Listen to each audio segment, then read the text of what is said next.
Bienvenue à tous et c'est avec grand plaisir que nous vous retrouvons ce soir encore pour l'actualité sur RTI 1. Dakar abrite la réunion des conseils économiques et sociaux d'Afrique, des assises internationales pour réviser les modalités de financement et discuter de la feuille de route de l'institution portant sur l'action climatique sur le continent. La Côte d'Ivoire y est représentée par le président du SESEC. La Côte d'Ivoire également à Paris pour vendre son potentiel d'affaires et d'investissement. La deuxième édition du Forum Côte d'Ivoire, organisée par Business France, réunit une centaine de chefs d'entreprise et d'officiels ivoiriens et français. Le dossier EcoPlus de ce mardi soir nous conduit sur la route de l'Est. Ces dernières années, elle fait l'objet de nombreux investissements. Des ouvrages qui boostent déjà l'essor économique de la région de l'Indénié-Duablin. Près de 75 milliards de francs CFA d'investissement à fort impact. Nous vous l'apprenions hier, le décès du professeur Francis Vaudier à l'âge de 87 ans. Les hommages fusent de partout.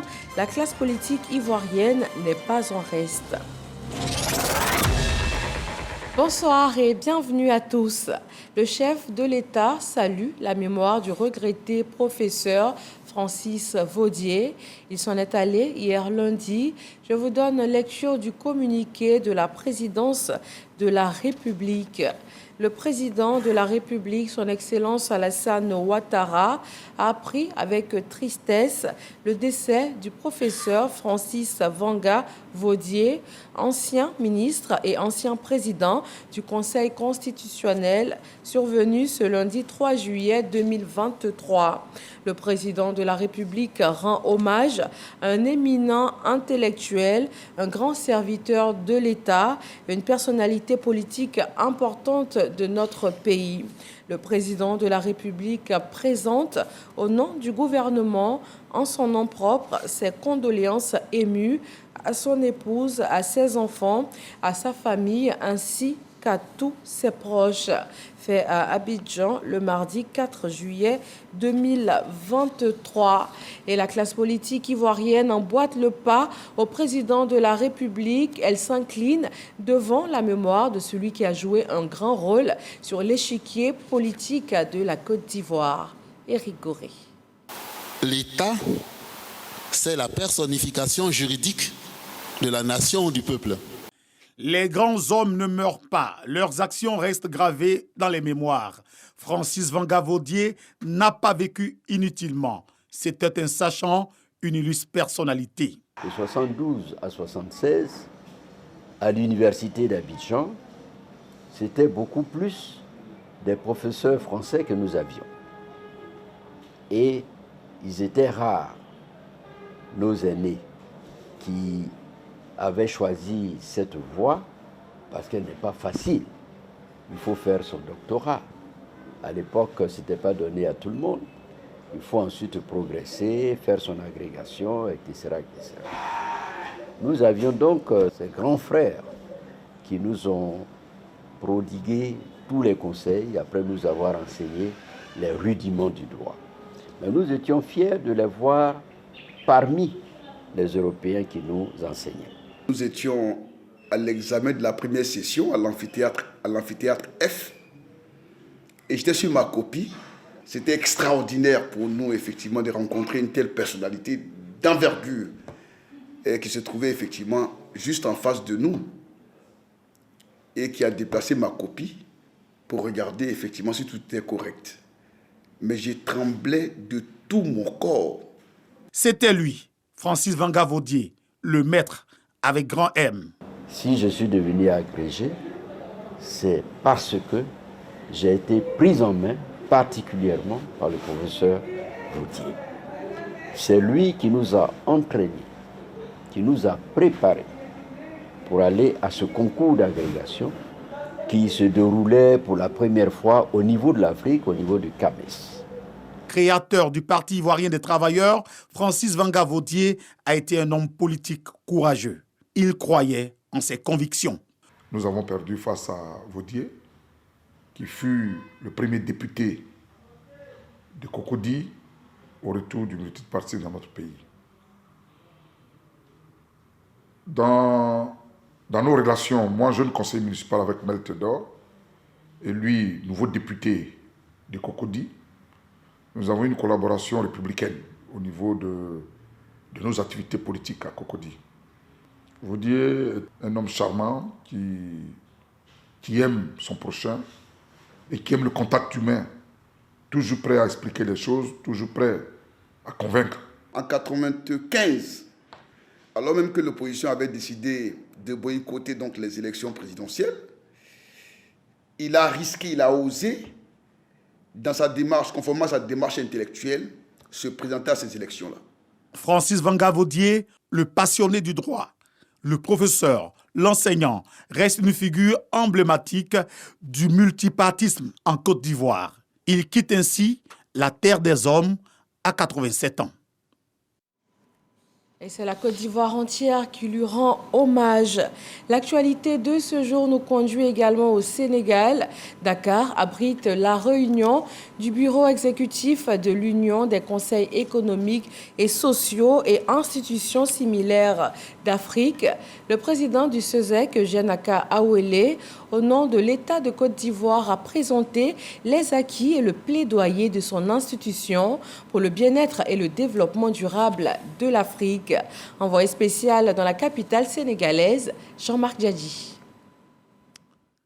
Après de multiples réflexions, place à l'élaboration d'un plan stratégique pour un meilleur cadre de vie des citoyens africains à Dakar, ville symbole de la Renaissance. Une option que le président du CESEC, Eugène Aka Awele, et l'Union des conseils économiques et sociaux et institutions similaires d'Afrique, UCESA, tiennent à réaliser à travers la réunion de son bureau exécutif. Améliorer le dispositif institutionnel, renforcer la coopération et étudier la riposte au dérèglement climatique sont, entre autres, les objectifs de la feuille de route de l'UCESA. La réalisation des objectifs implique tous les 20 pays membres. Nos statuts sont un peu dépassés. Et donc la rencontre de Dakar est une rencontre qui doit nous apporter beaucoup. L'autre élément important, en tout cas, c'est aussi, disons, de redynamiser les institutions à partir donc, des efforts que chacun doit faire, notamment dans le sens, disons, du support financier.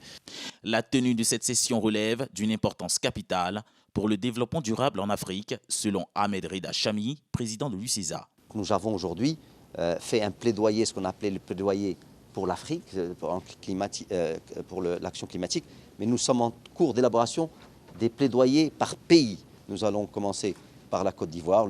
Le phénomène des gaz à effet de serre est la cause principale du changement climatique, selon l'enquête 2023 contenue dans le plaidoyer de la Côte d'Ivoire, supervisé par le président du CESEC et vice-président de l'UCESA, Eugène Aka Awele. En termes de solutions vertes, des actions ont été déjà réalisées dans le pays. Vous savez que lors de la COP 15, le président avait pris une décision importante, celle de l'initiative d'Abidjan qui doit être opérationnalisée, qui est soutenue par les institutions financières internationales depuis la BAD, la Banque africaine de développement, la Banque mondiale. Le CESEC assume pleinement sa responsabilité et nous sommes heureux qu'ici à Dakar également, nous reprenions les principaux thèmes qui doivent nous faire aller de là. L'expertise locale, la création d'un siège permanent de l'UCESA à Rabat,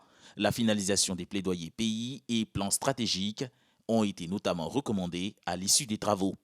Cette réunion du bureau exécutif de l'Union des conseils économiques et sociaux et institutions similaires d'Afrique, UCESA, précède son assemblée générale qui se tiendra à Kinshasa, en République démocratique du Congo, dans les mois à venir. En attendant, nous quittons Dakar pour Paris. Le Forum Côte d'Ivoire y est à sa 2e édition.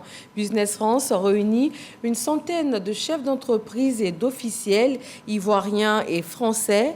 Le ministre de la Construction, du Logement, de l'Urbanisme, Bruno Koné, a présenté sur place les atouts et opportunités d'affaires aux investisseurs français dans les domaines de la construction, du logement, des transports et aussi de plusieurs projets structurants. Le compte rendu de notre envoyé spécial à Paris, c'est Forazegui. Face à une centaine de chefs d'entreprise ivoiriennes et françaises, Bruno Nabagné-Koné, le ministre de la Construction, du Logement et de l'Urbanisme, fait la promotion des opportunités d'affaires en Côte d'Ivoire. Stabilité économique et financière avec un taux de croissance de 6,7%, stabilité politique et liens séculaires et traditionnels entre les deux pays. Autant d'indicateurs qui séduisent les entreprises françaises. L'objectif du forum, c'est bien évidemment d'accroître encore le partenariat entre les entreprises françaises et les entreprises ivoiriennes. C'est possiblement de susciter des solutions d'implantation en Côte d'Ivoire. Les entreprises françaises sont friandes à la fois du marché ivoirien qui est très prometteur, avec un taux de croissance qui est quand même très élevé. L'embellie économique présentée ces dernières années par la Côte d'Ivoire offre de réelles opportunités d'affaires dans plusieurs secteurs, tels que les transports, avec notamment le gigantesque projet du métro d'Abidjan. Pour tout ce que nous faisons comme réflexion, il y a cette confiance, il faut venir pour que nous travaillions là-dessus. Il ne faut pas venir après. Après, ça crée des désagréments. Je l'ai vu sur le métro, je l'ai vu aussi sur l'extension de l'aéroport d'Abidjan.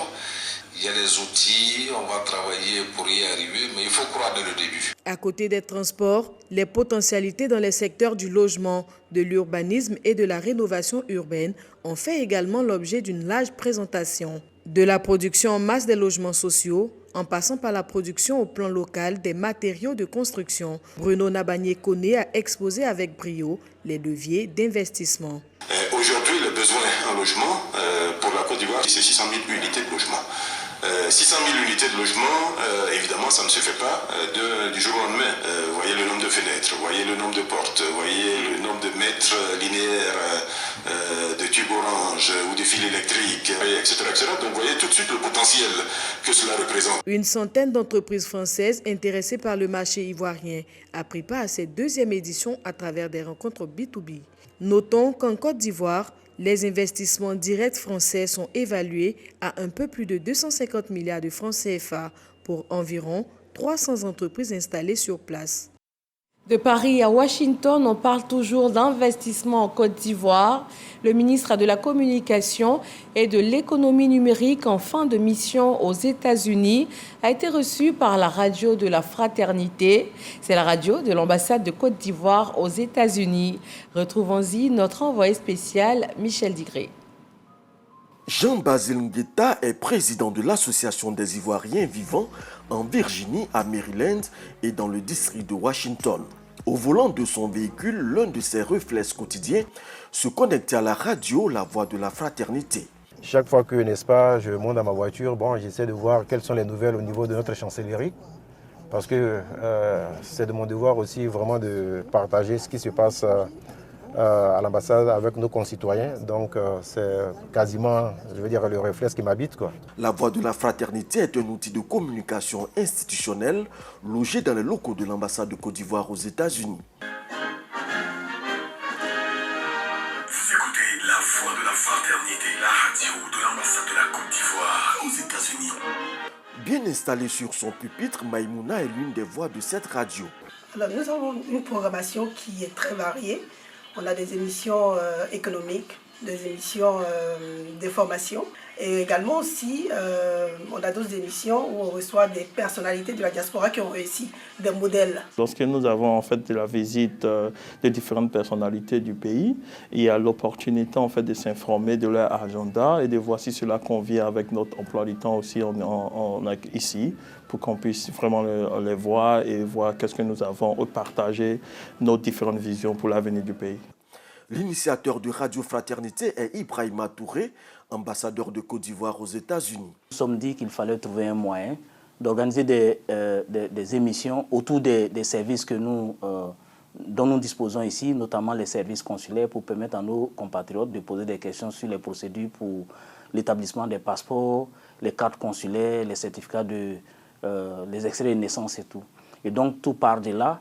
Mais également, nous nous sommes dit qu'il fallait un outil qui nous permette de faire la promotion des valeurs qui fondent notre nation, la fraternité, la paix, la fraternité, en toutes les composantes de la communauté ivoirienne ici aux États-Unis d'Amérique. L'invité spécial de ce jour est le ministre de la Communication et de l'Économie numérique.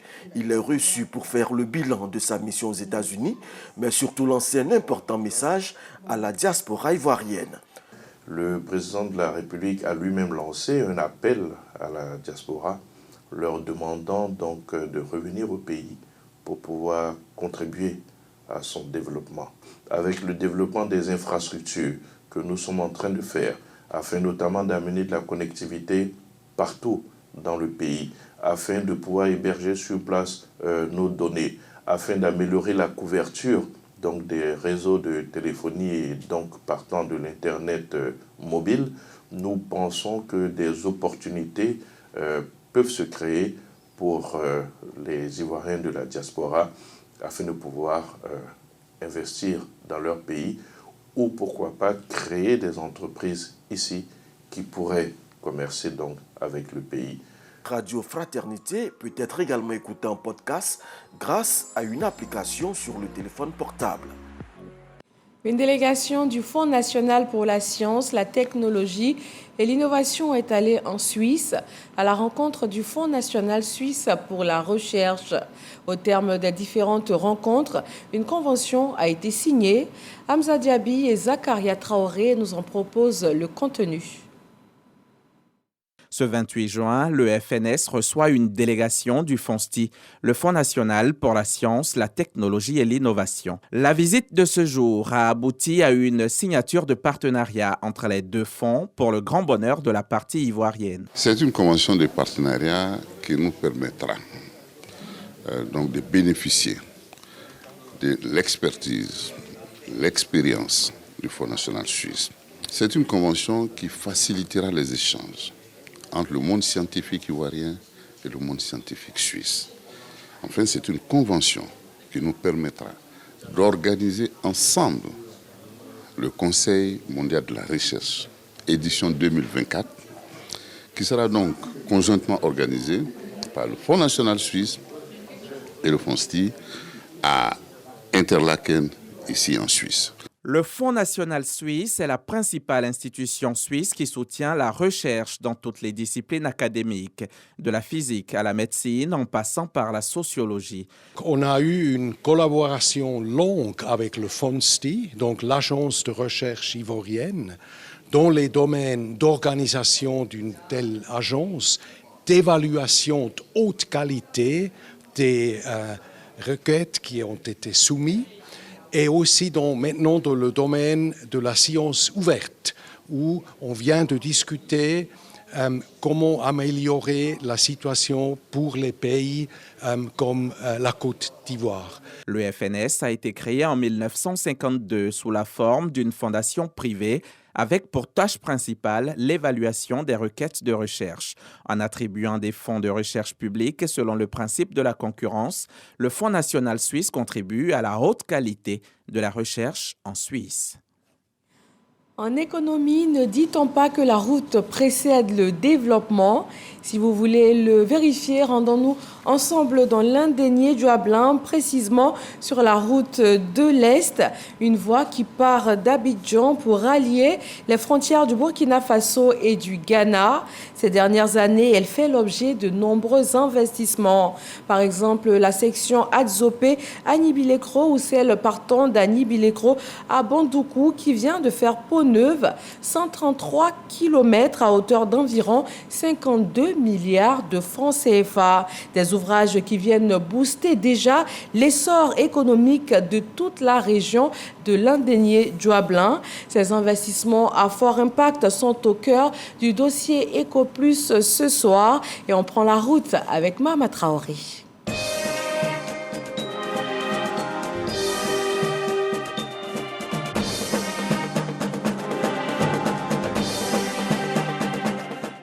Rouler sans risque de rencontrer la moindre crevasse. Confort de circulation garanti sur 33 km de route neuve, celle qui relie le département d'Anibilekro au village de Takikro. Désormais, un peu plus d'une demi-heure contre pas moins de 2 heures par le passé, il n'en fallait pas plus pour qu'une compagnie de transport ouvre sa nouvelle gare juste à l'entrée de Takikro. L'ambiance y est timide car le transporteur n'offre pour l'heure qu'un seul départ quotidien. Mais avec la nouvelle route, le gérant espère une meilleure rentabilité de son investissement. Souvent, on gagne 50 passagers par jour. Des fois, ça dépend. Il y a des jours, on ne gagne rien. Il y a des jours aussi on gagne. Puisqu'il y a des villages qui sont sur la route. Nous-mêmes, on demande à ce qu'on va jusqu'au Ghana, puisqu'on a 7 km du Ghana. On va faire ça. Il faut un papier international. Dans la dizaine de villages traversés par la route Anibile-Kro-Takikro, naissent de nouvelles opportunités d'affaires comme cette station de carburant en cours de finition. Les anciens routiers de l'axe Anibile-Kro-Takikro, eux, se sentent déjà soulagés après avoir vécu de longues années de calvaire. Vraiment, on remercie le président. Parce qu'à un moment donné, sur cette voie, tu ne peux pas conduire. Il n'y avait pas de station ici, mais ça a une logo seulement. Mais avec le goudron, aujourd'hui, tout le monde a fait. Avant, en tout cas, ce n'était pas facile. Mais comme le goudron est bien fait, on peut faire 3 fois aller-retour par camion. Oui. C'est environ 23 milliards de francs CFA que l'État de Côte d'Ivoire a dégagé pour réaliser le tronçon Anibile-Kro-Takikro. Rien à craindre pour le retour sur investissement, car cette voie assure la desserte entre la Côte d'Ivoire et le Ghana. Le poste frontalier de Takikro est à 215 km de la grande ville ghanéenne de Koumassi. Le transit de marchandises génère des recettes douanières captées par le bureau des douanes ivoiriennes installé à Takikro. Des revenus censés s'améliorer avec les nouveaux équipements dont vient de bénéficier ce bureau des douanes, notamment un scanner. Depuis 2017, nous avons fait Bouna-Dropo aux frontières de Burkina, améliorer l'état de circulation entre Odénié, la frontière du Mali, et Odénié, la frontière de la Guinée, par une route bitumée. Nous avons achevé les travaux entre Danané et frontière de la Guinée. Les travaux entre Blolequin, Toulepleu et la frontière d'Ibéria sont en cours. Anibile-Kro-Takikro rentre dans la droite ligne de tous les efforts du gouvernement pour améliorer la liaison transfrontalière. Le bitumage de l'axe Anibile-Kro-Takikro est une des composantes du vaste chantier d'aménagement et de renforcement de la route de l'Est, notamment la section Anibile-Kro-Tanda-Bondoukou. Une distance de 133 km revêtue de 5 cm de béton bitumineux, offrant des aires de parking aux usagers par endroits. Coût des travaux, plus de 52 milliards de francs CFA. Nous travaillons à faire en sorte que la section qui part depuis Bondoukou jusqu'à Bouna puisse aussi connaître le même sort que Anibile-Kro-Bondoukou, de sorte à avoir un corridor, la route de l'Est, complètement réhabilité, et cela permettra de faciliter la circulation et cela aussi aura un impact important sur l'économie de notre pays. Avec ces nouvelles infrastructures routières, la région de l'Indénié-Duablin, autrefois boucle du cacao, affiche de nouvelles ambitions. Je pense que le fait d'avoir réhabilité tous ces ouvrages nous permettrait d'envisager avec sérénité la mise en place de petites unités de traitement des produits qui sont produits sur place dans notre région. En partance pour les ports ou les grands centres de consommation comme Abidjan, le vivier agricole de l'Indénié-Duablin pourra aisément emprunter le nouveau pont qui fait office de frontière avec la région de Lamé. Baptisé pont d'Aniassué, l'ouvrage d'art est situé dans l'emprise du village d'Adikokwa. Il mesure 180 mètres de long sur 12 mètres de large et est équipé de meilleures commodités. Sa vocation, suppléer l'ancien devenu vétuste. D'après mes parents, ça a été construit vers l'année 1933 et c'est fini en 1938 que ça a duré et que nous-mêmes nous souhaitons avoir un nouveau pont. Dieu merci, le président Alassane Ouattara vient de réaliser ce pont pour nous. Non, vraiment, l'ancien seulement, quand on voyait que même un temps là, ils ont venu, ils ont fait entretien un peu là-dessus, mais tout ça là, notre cœur là n'est pas disponible. Parce qu'on voyait que vraiment, ça n'est pas ça. Le pont d'Aniassué aura coûté environ 10 milliards de francs CFA à l'État. Les usagers devront encore patienter pour l'emprunter, le temps des travaux de finition et de la réception. Route de l'Est, des investissements à fort impact, un dossier réalisé par Mama Traoré. Retour sur cette opération policière qui a permis le démantèlement à Ondotré d'une usine clandestine de fabrication de cigarettes contrefaites. Les enquêtes sont en cours afin de mettre la main sur les contrebandiers à la tête de ce grand trafic. Lanciné Bakayoko nous donne plus de détails. C'est au sous-sol de cet entrepôt industriel situé à Ondotré dans la périphérie abidjanaise que les faussaires ont installé leur usine clandestine de fabrication de cigarettes contrefaites. L'opération de démantèlement a été menée conjointement par les éléments de la gendarmerie nationale et les agents du ministère du Commerce. Ça fait 2 mois que nous sommes sur le coup. On a été patients, on a mené des investigations et au bon moment, on a pu avoir accès. Et voilà le résultat qui s'est apporté. À l'intérieur de l'usine, des machines de grande capacité de production, des cartons bourrés de paquets de cigarettes prêts à être ventilés sur les circuits commerciaux et dans les marchés. Les cigarettes sont essentiellement des imitations de marques de notoriété internationale. Des marchandises de mauvaise qualité, il faut le dire, vu l'endroit où c'est fabriqué, les conditions dans lesquelles sont fabriquées, sont masquées derrière un nom de renommée que tout le monde connaît sur la place et les consommateurs sont trompés, véritablement. Les éléments de la gendarmerie ont dû déployer un dispositif musclé pour mener la perquisition et mettre un terme à cette grande fraude caractérisée. Au regard de l'environnement dans lequel cette usine était bâtie, il est tout à fait évident qu'elle ne pouvait pas être démantelée sans une collaboration très efficace et un réseau de renseignement bien structuré.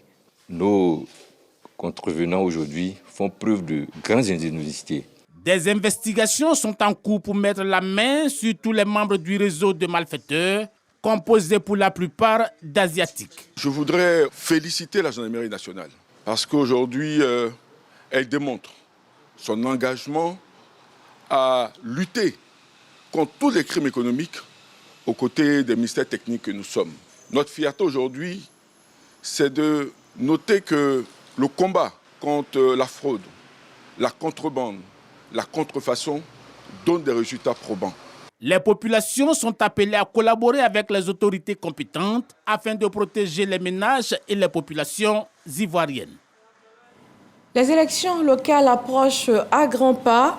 La commission électorale indépendante CEI informe les électeurs, les électrices que conformément au texte en vigueur favorisant la représentation de la femme dans les assemblées élues et au décret fixant le nombre de conseillers régionaux et des conseillers municipaux, le nombre minimal de femmes exigé sur les listes de candidatures par circonscription électorale est consultable sur le site internet de la CEI www.cei.ci et est également publié par voie de presse.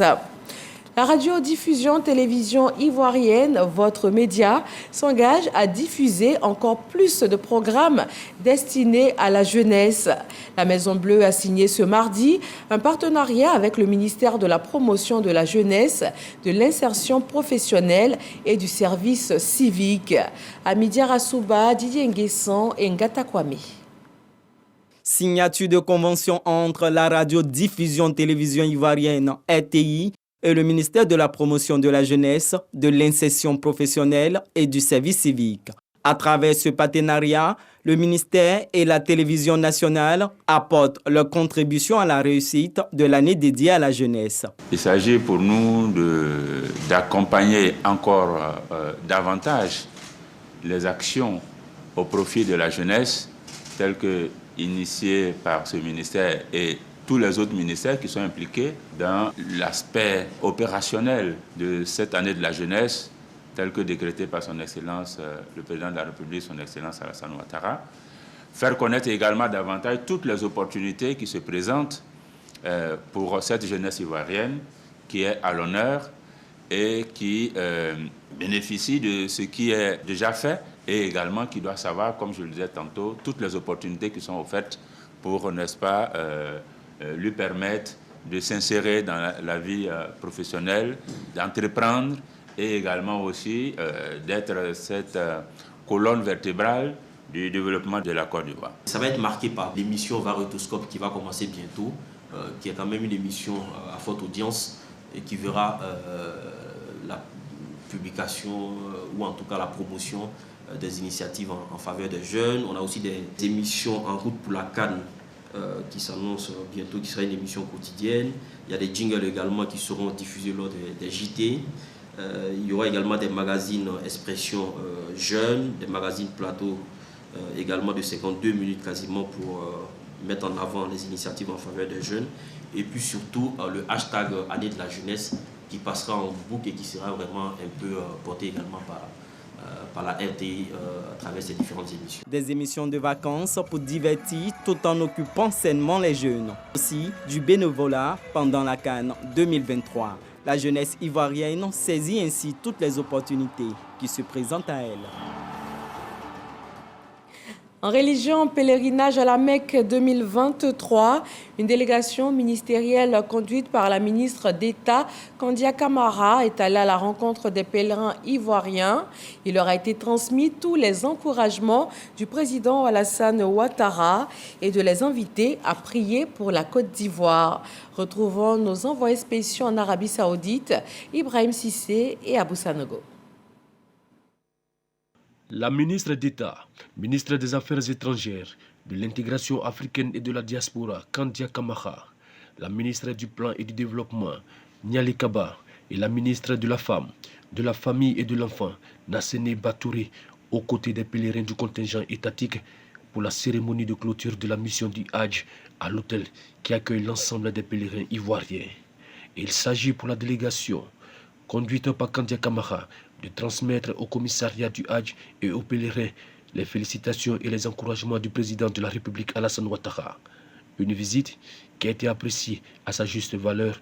Je voudrais ici rendre un vibrant hommage à son Excellence M. Alassane Ouattara, président de la République de Côte d'Ivoire, pour sa constante sollicitude et les efforts financiers ainsi qu'institutionnels continus qui ont permis à la Côte d'Ivoire de se hisser au rang des différences mondiales en matière d'organisation de Hajj et de se classer parmi les nations bénéficiant du projet innovant dénommé la route de la Mecque, dont l'intérêt n'est plus à démontrer. Au nom de la délégation ministérielle, la ministre d'État Kandia Camara s'est félicitée de la bonne organisation du Hajj et a appelé les pèlerins à prier pour le chef de l'État et pour la Côte d'Ivoire. Je voudrais, au nom du président de la République, les remercier très sincèrement pour cette belle initiative, car ils ont élevé des prières